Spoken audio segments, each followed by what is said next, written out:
Hello दोस्तों, नमस्कार। मैं अमित पाल और आज हम बात करने वाले हैं how can we prepare an effective resume. Resume बहुत इंपॉर्टेंट होता है, जो हमें इंट्रोड्यूस कराता है, हमारे लिए रिप्रेजेंटेशन का काम करता है और जहां पर हम नहीं पहुंच पाते हैं वहां पे रिज्यूम हमारे छाप को छोड़ता है और हमें वहां तक बुलाता है।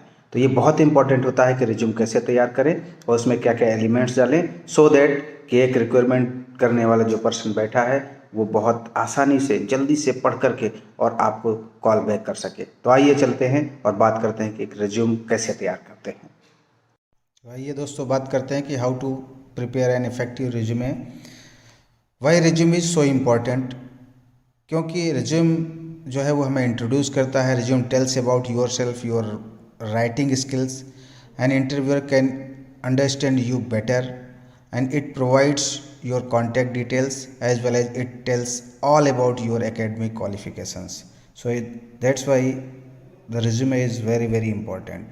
So basic information क्या क्या होनी चाहिए रिज्यूमे में, फॉर्मेट कैसा है, डिज़ाइन कैसी है, उसमें रिक्वायर्ड एलिमेंट्स क्या हैं, एरर्स क्या होते हैं जिन पे ध्यान रखना है, और हम क्या क्या ऐड कर सकते हैं कि what you are seeking about, what you can do for your company, your knowledge, skills, talent, positions, where when you can hold your position and accountabilities, scope of responsibilities. So ये सारी चीज़ें background में आपकी training क्या है, आपका education क्या है, ये सारी चीज़ें जानकारी एक रिज्यूमे में होनी चाहिए। So how to prepare your resume, क्या क्या चीज़ें ध्यान रखनी है। So consist 1 page, no more than 2 pages and summary of your jobs. 1 से 2 पेज के से ज़्यादा नहीं होना चाहिए। क्वालिफिकेशंस उसमें ऐड करनी चाहिए and identify how you communicate and present yourself. It highlights what you can do for the organization. ये बहुत इंपॉर्टेंट पॉइंट है कि what you can do for organization. It should be easy to read, interesting होना चाहिए, dynamic, neat and accurate होना चाहिए। So basically it is a marketing tools designed to generate interest in you. आप कितना अच्छा इसको बना सकते हैं, कितना अच्छा आप अपने आप को इसके द्वारा मार्केट कर सकते हैं। So part of the resume क्या क्या होते हैं, कॉन्टैक्ट इन्फॉर्मेशन होती है, employment objectives, experience, education, special licenses, certificates क्या क्या हैं आपके पास, अचीवमेंट्स आपके क्या हैं, स्किल्स आपके अंदर क्या क्या हैं, and personal details, then something others जो भी है वो इन्फॉर्मेशन इसमें डाल सकते हैं। कॉन्टैक्ट इन्फॉर्मेशन में आप अपना नेम देंगे, एड्रेस देंगे, ईमेल आईडी देंगे। ईमेल आईडी देते समय ध्यान रखें कि आप वो कोई badboy.com वाली और इस तरीके से फैंकी टाइप की नहीं होनी चाहिए। एक प्रोफेशनल आपके पास में ईमेल आईडी हो, उसी को उसमें मेंशन करें। लिंक्डइन आईडी है उसको भी डाल सकते हैं, कॉन्टैक्ट नंबर्स हैं उनको डाल सकते हैं, और ऐसा कॉन्टैक्ट नंबर डालें जो हमेशा रीचेबल रहे ताकि आपको कॉल किया जाए। एम्प्लॉयमेंट ऑब्जेक्टिव्स, ऑब्जेक्टिव बहुत इंपॉर्टेंट होता है। आप जिस पोस्ट पे जा रहे हैं, आजकल क्या होता है, बहुत सारे लोग साइबर कैफ़े पे जाते हैं, वहाँ ऑब्जेक्टिव उनके प्री फिल्ड रखे होते हैं और उन्हीं को वो कॉपी पेस्ट कर देते हैं। ऐसा ना करें, आप अपना ऑब्जेक्टिव चुनें।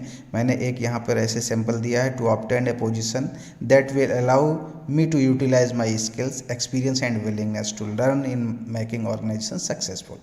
सो यहाँ पर सब चीज़ें बता दी गई हैं कि मैं अपने टैलेंट को यूटिलाइज करना चाहता हूँ, अपने स्किल्स को डेवलप करना चाह रहा हूँ, अपने एक्सपीरियंस और विलिंगनेस जो है कि मैं लर्न करना चाह रहा हूँ, जैसे उसकी वजह से हम एक ऑर्गेनाइजेशन को सक्सेसफुल बना सकें। ऑब्जेक्टिव्स के बाद में एक्सपीरियंस आते हैं, नंबर ऑफ़ कंपनीज़ में कहाँ कहाँ काम किया है, जॉब प्रोफाइल क्या है, रोल एंड रिस्पॉन्सिबिलिटीज़ क्या है, ये मेंशन करनी है। जो लोग फ्रेशर हैं वो एक्सपीरियंस में आप अपना कोई प्रोजेक्ट आपने किया है उसको मेंशन कर सकते हैं, आपने कहीं इवेंट में भाग लिया है, किसी इवेंट को ऑर्गेनाइज़ किया है, या आप बहुत अच्छे कोई कॉलेज में ऐसे कुछ किया हो, तो उन चीज़ों को आप यहाँ पे मेंशन कर सकते हैं। एजुकेशन, जहाँ पे करंट टू बिगनिंग में आपको रखना है, मतलब जो हायर एजुकेशन है वहाँ से स्टार्ट करना है और फिर आपने जहाँ से शुरुआत की थी वहाँ मेंशन करना है।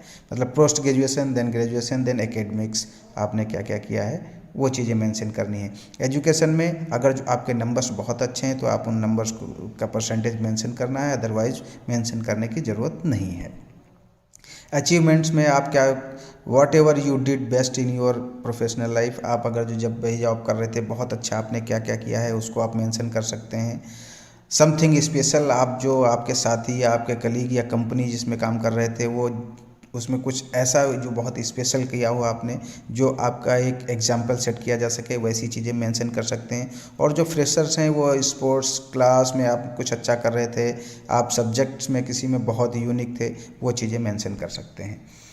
स्किल्स में आप क्या क्या लिख सकते हैं? स्किल्स जो होती हैं स्पेशलाइज स्किल्स और टेक्निकल स्किल्स होती हैं, जैसे कि अकाउंटिंग आपको आती हो, कम्युनिकेटिंग आप बहुत अच्छे हो, आपका कम्युनिकेशन अच्छा हो, सेलिंग स्किल्स हैं, आपके पास कुछ कॉपी राइटिंग्स ऐसी हैं जो आपके पास बहुत अच्छा है, ड्राफ्टिंग आप करते हैं, प्रोग्रामिंग है, फाइनेंशियल एनालिसिस है और नर्सिंग है। अब मैनेजरियल स्किल्स में होती हैं जैसे प्लानिंग, ऑर्गेनाइजिंग, डेलीगेटिंग है, controlling, coaching and giving performance feedback, ये सारी स्किल्स हैं। इन स्किल्स को आप रख सकते हैं। फंक्शनल नॉलेज आपके पास में क्या क्या है, your experience in particular field, for example nursing, banking, human resource, marketing, computer operating and quality assurance, इनमें आपका क्या है, तो ये स्किल्स डाल सकते हैं। और लास्ट में आपकी हॉबीज़ क्या है, मीन्स आपके अंदर स्पेशल क्या है जिसकी वजह से कोई आपको हायर करे, सो उसको डिस्क्राइब करना है। फॉर एग्जांपल हार्ड वर्किंग है, क्विक लर्नर हैं, या आप बॉटम लाइन ओरिएंटेड हैं, और एक टीम प्लेयर हैं, एक लीडर जैसे काम करते हैं, ये सारी चीज़ें मेंशन करनी है। एजुकेशन में आपको क्या है, begin with the most recent education experience, work background, specify if degree was awarded but do not put the date. अगर जो आपको कोई डिग्री कब मिली थी अब उसमें मेंशन कर देते फला दिन फला टाइम पे हमें मिली, ऐसा नहीं करना है। List special license and certificates, आपने बहुत अगर जो ऐसे कुछ सर्टिफिकेट्स आपसे मिले हैं, कुछ स्पेशल प्रोजेक्ट हैं, उनको ज़रूर मेंशन करें। और उसके बाद में समरी में आपको मेंशन करना है, so remember the resume are supposed to generate the interest in you not give the prospective employer your single piece of data about you। so आप जो भी लिखें हैं वो बिल्कुल एक्यूरेट होना चाहिए, सही होना चाहिए और इंटरेस्टिंग होना चाहिए, ताकि जो इंटरव्यूअर है वो आप में इंटरेस्ट दिखाए। और लास्ट में मैंने कुछ इसमें एक सैम्पल ऑफ समरी जो है वो डाला है कि complies pharmacy profession with over 10 years experience working in a large inner city emerging the department, proven the ability to handle multiple assignment under the severe pressure। so इस तरीके से आप मेंशन कर सकते हैं सारी चीज़ें, और पर्सनल डिटेल्स उसके बाद में आती हैं, वो आपको पर्सनल डिटेल्स मेंशन करनी है। so इस तरीके से अगर जो आप रिज्यूम बनाते हैं, परफेक्टली बनाते हैं, अच्छे वर्ड्स यूज़ करते हैं, जॉब प्रोफाइल से जुड़े हुए वर्ड्स यूज करते हैं, तो डेफिनेटली जो इंटरव्यू लेने वाला है वो इम्प्रेस होगा, और जो रिक्वायरमेंट कर रहा है वो इम्प्रेस होगा, और वो आपको कॉल जरूर करेगा। Thank you so much.